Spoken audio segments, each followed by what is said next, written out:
Okay. All right. Well, here we are. We're back to Parsha Eikev, which is, again, it's hard to believe that we're already back to this Torah portion. It seems like we just taught this just a few weeks ago. It's amazing how fast the year's gone.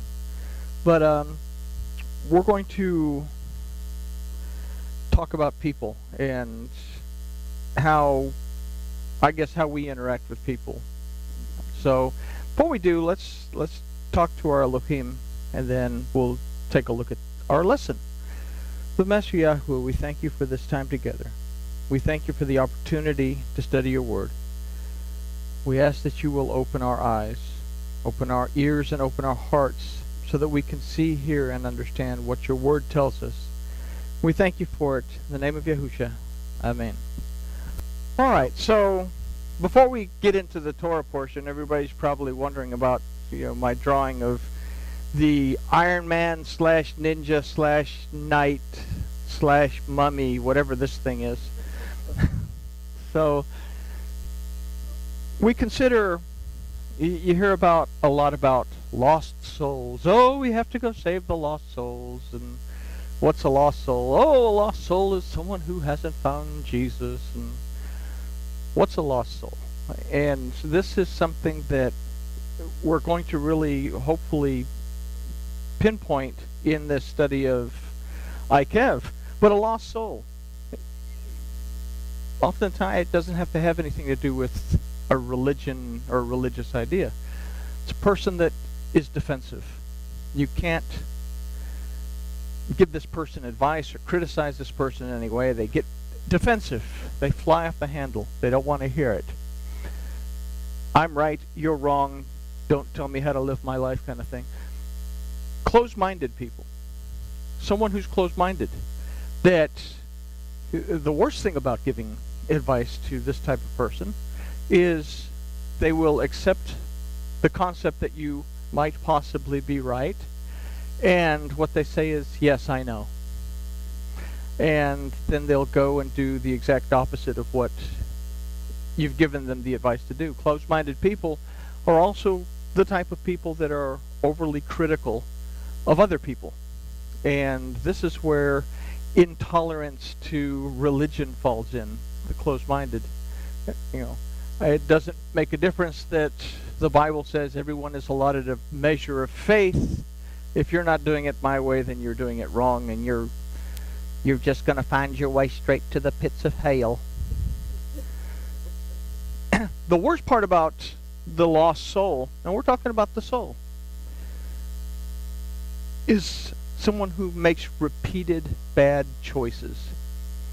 They make a mistake, and they repent from the mistake, but they never really make teshuvah from the mistake, because they don't turn around. They go right back and they make the same mistake again, and they make it again.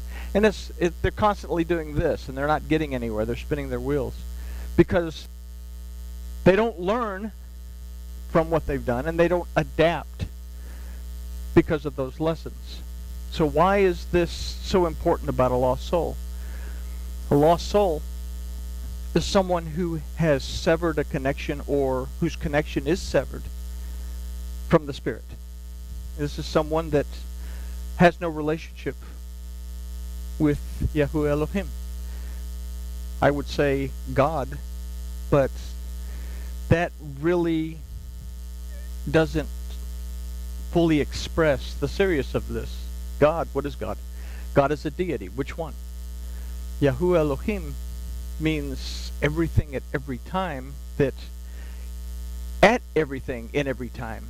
He's our universal, or he is our mighty judge that has the authority to redeem us, to pull us out of the bondage that we sell ourselves into, to deliver us out of the bad choices that we make, and to restore us back to a relationship with him. If we don't have these things, if we don't have that connection, then we're in this state. And the reason I brought this up is because this Torah portion, it has a lot of stuff in it, in this Torah portion, but it really struck me, a particular verse in this, and we'll talk about it in just a minute, that says that you're not to have pity on, or you're going to go into the land, you're going to take over the people, drive them out, you're not to have pity on them, and don't do what they do. And we say, okay, well, anyway, let's just go into our Torah portion and we'll get there. So, all right, Parsha Eikev. Eikev simply means because. But the Torah portion, oops, I forgot the R. You know, I always say I'm going to read these through and make sure they're all right. And I read them through. And anyway, the Torah portion of Ve'at Hanan, which was our Torah portion last week, dealt with our physical nature, our ability to see and our ability to take action based on what we see. Now, we talked about just a small part of Ve'at Hanan, but it deals with physical action. Elohim tells Moses to strengthen and support Yeshua by telling him, he will cross over in front of the people to inherit what you see. Remember last week we talked about Moses, because he had struck the rock instead of talking to the rock, and then because he hadn't made teshuvah, nowhere do we read that he repented of that. Nowhere did we read that he turned around. He wasn't going to be able to go into the promised land. So now Joshua's going to go in. And what it's saying is, you can see the land that is about to be inherited. But in Ve'at Hanan, we're also to take action based on our hearing the instruction of Yahuwah and acting on it, while not seeking to add to it or take away from it. Now, give another example out of Devarim that says, and now, O Israel, hearken unto the statutes and unto the ordinances which I teach you, to do them, that you may live, and go in and possess the land which Yahuwah, the Elohim of your fathers, gives you. You shall not add to the word which I command you, neither shall you diminish from it, that you may keep the commandments of Yahuwah your Elohim, which I command you. Also in Parsha Ve'at Hanan, it says, aren't we supposed to be studying Parsha Eikev? Why are we doing all this out of Ve'at Hanan? But we're instructed to love Yahuwah our Elohim with all of our heart, soul, and strength. And part of that Torah portion was also the Shema. But we're commanded to love with our heart, our soul, and our strength. We are to take action based on our observations in accordance to the word of Yahuwah. Now in Parsha Eikev, we're going to consider the spiritual side of our dedication. And we're going to consider what it is to minister to those who have taken from the word and have added to it, as well as those who don't care either way. And that falls into this category. We're going to consider what it is not to spare our mental and spiritual faculties when ministering to others. Whether we want to be or not, we are all ministers of the light of Yahuwah. Now, before I go any further, the reason for this little night-looking thing up here is, back in the day, they had either chainmail, that's my chainmail, okay, or later on they came up with this overlapping plate thing. In times of the ancient Israelites, the weapon of choice was the spear. It had a long point, and it would basically you could stick it through, and long points, like in Roman times also with the gladius, the little Roman sword, it was a short sword, but it had a sharp point. It wasn't so much a weapon that you'd do this with, but it was made to get through the chainmail or break up through the links. And the reason that I put this up here as an example is when we are ministering to people that don't want to hear it, we're not going to get anywhere by sitting there and whacking away at their chainmail or their armor. The best way to go about it is to thrust. Find some way to get underneath that armor. Find some way to get through the chainmail and open up just a little bit of something to where you can lay a seed, so to speak. So I guess that's why I did this. This was kind of an afterthought of the whole lesson, but I said, okay, we are all going to come across this type of person if we haven't already come across this type of person. So, but in order to get into our study on Parsha Eikev, we're going to take a look at what's called the Haftorah, which comes out of the prophets. And this is at Isaiah 40, and we're just going to look at verse 1 in Isaiah 40. It says, comfort you, my people, says your Elohim. The word for comfort you in this verse is nachamu, that from the root nacham also means to have compassion. The word for says is yomer, that aside from to say also means to speak from the heart. And the heart of Yahuwah is his Torah. And we've talked about that several times, that the last letter of the Torah is the Lamed. The first letter is the Beit. You put them together, it spells Lev. It spells heart. So the heart of Elohim is the Torah. Now, if we consider also that this word nachamu is repeated twice, then we can consider the Beit that this is coming from the house of Yahweh Elohim.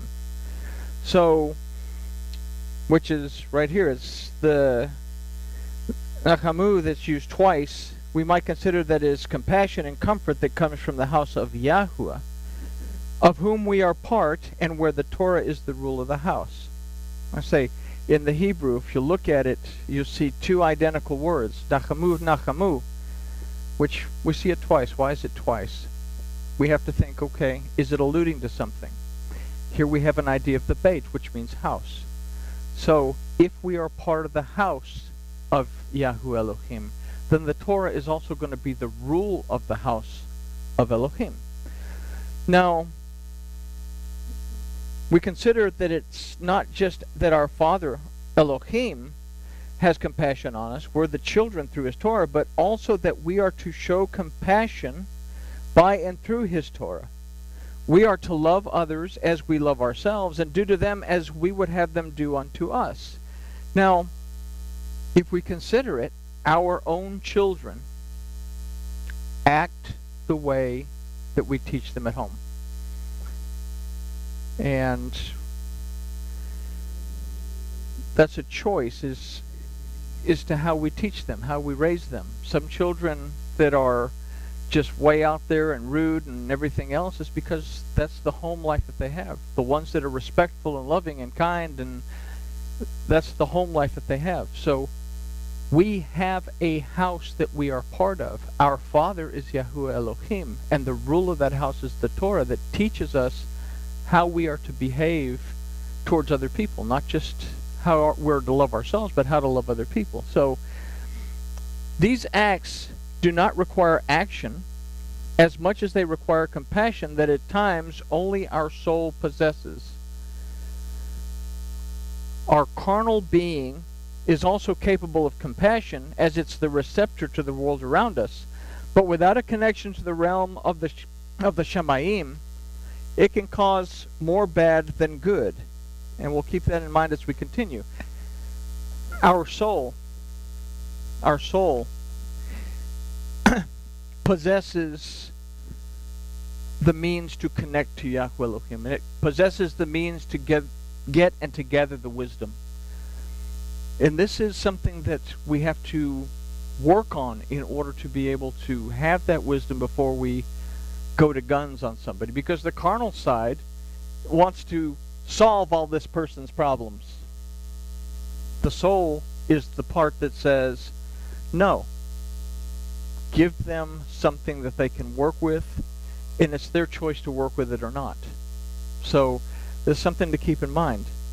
Now, the last verse in Parsha Vayet Hanan says, you shall therefore keep the commandment and the statutes and the ordinances which I command you this day to do them. Now, the word for you shall keep in this verse is veshamarta, that comes from the root shamar, that means not just to keep, it means to guard, protect, treasure, keep charge over, retain, celebrate, preserve and observe. So it's more than simply keeping the word. It's all of these other things as well. Now the root of shamar is shema. That means to perceive, discern, understand, and obey. And both of these words are roots of the word shamayim, which means the heavens, which is the realm of the Father, Yahuwah, our Elohim. So we are to do this. We are to shamar and shema to the Torah that Yahuwah has given us. We recall from the introduction that in the Parsha Ve'etchanan, we're instructed not to add in anything to the word, which I command you, neither shall you diminish from it, that you may keep the commandments of Yahuwah your Elohim, which I command you. So here we can understand that this is a very important thing, and it's a very important thing that we shamar the Torah, that we not just keep it, but we guard it, protect it, treasure it, apply it to our lives, obey it, and not allow anyone to veer us off course with some funky dogma over here, or some funky rabbinical takanot over here, or the traditions that come from either one of the two. And this is the most difficult thing for people, is the traditions. And they've been involved in this for so long that they leave that and they come over and they start living a Torah observant life. And now everybody over here wants to shoot arrows at them because they're doing what the Torah says.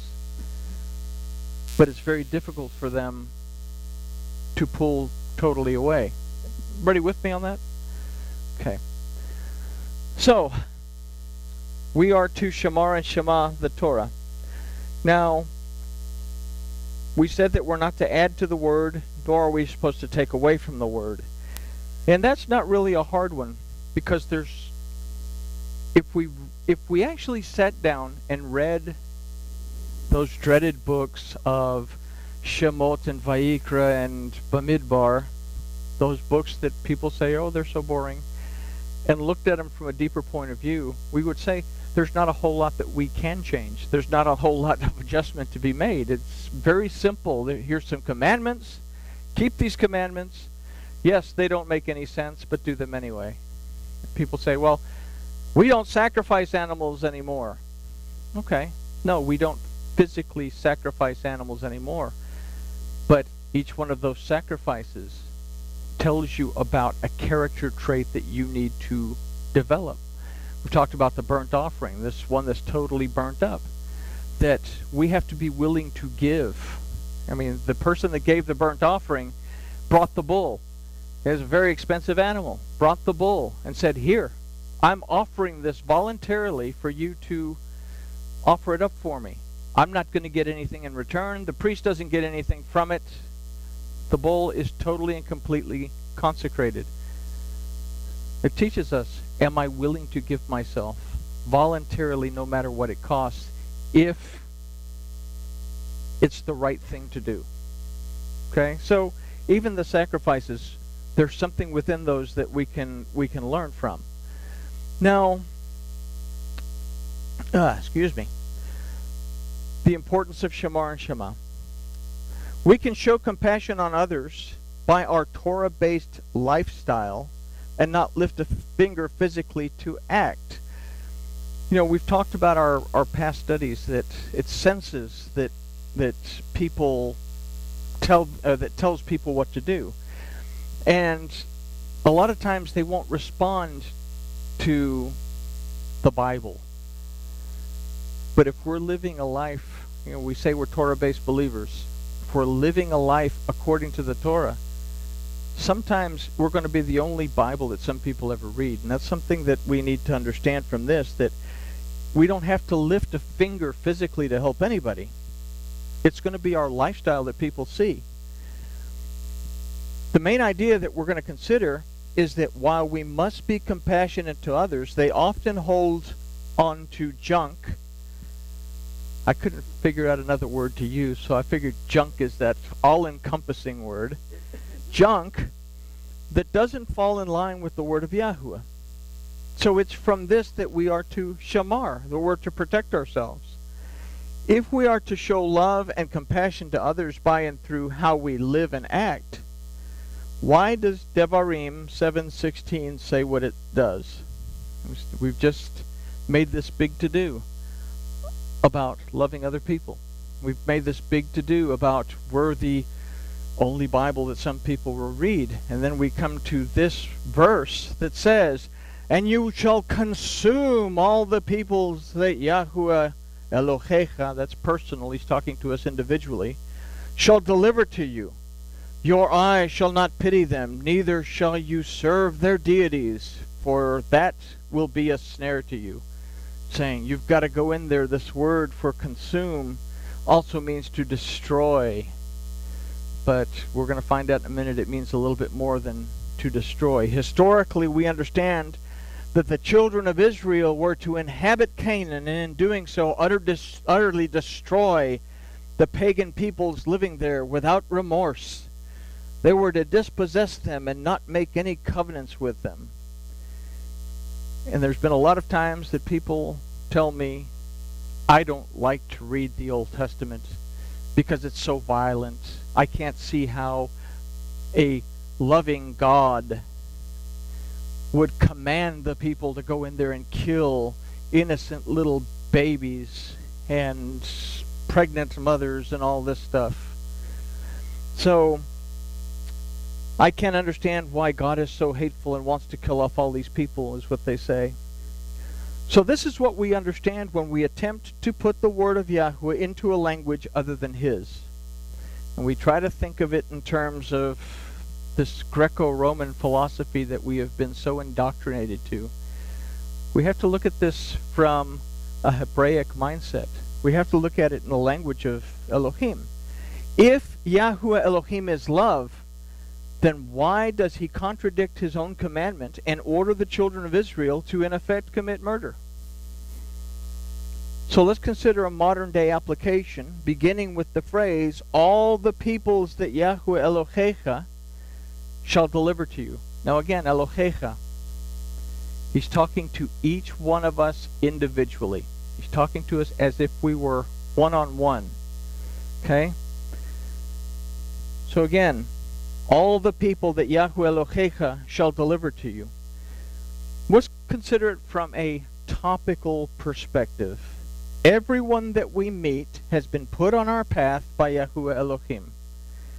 They have been entrusted personally by Yahuwah into our care. Have you ever considered that? Have you ever considered you meet somebody at the mall or at Walmart or at the gas station and have a conversation for some reason with this person? That for some reason either you've been entrusted to them for something or they've been entrusted to you for something.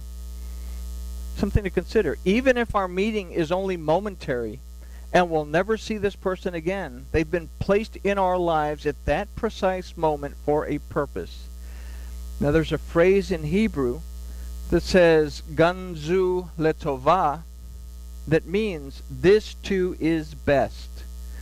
And Rabbi Akiva said, whatever Elohim allows to happen, this too is best.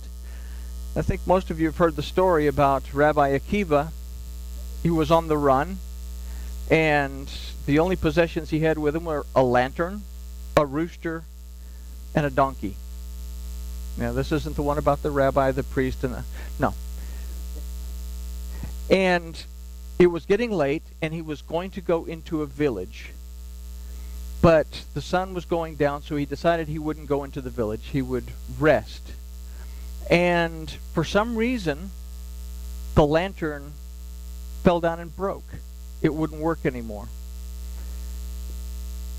The next day, the rooster had been taken by wolves and was gone, and the donkey had been scared off by wild animals. So he had to hot-foot it into the village.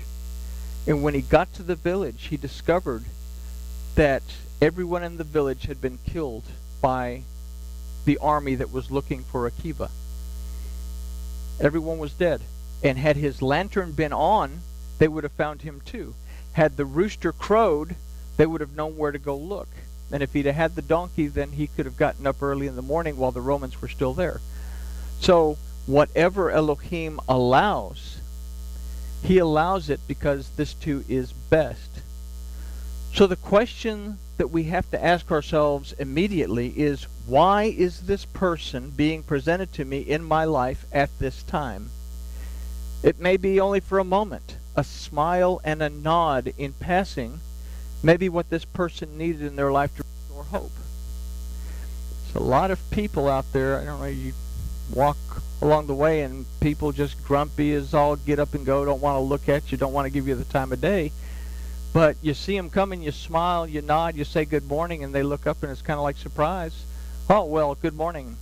And that could be, not that it is, but it could be the one thing that changes someone's perspective for the rest of the day. So a smile and a nod passing may be what this person needs in their life to restore hope or love or compassion without a word being said. Nothing happens by chance, and if we are to be the vessels and the tools of Yahuwah our Elohim, we have to understand this.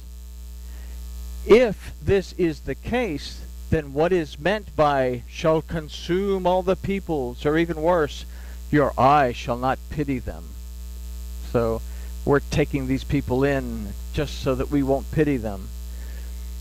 These aren't in line for showing love and compassion.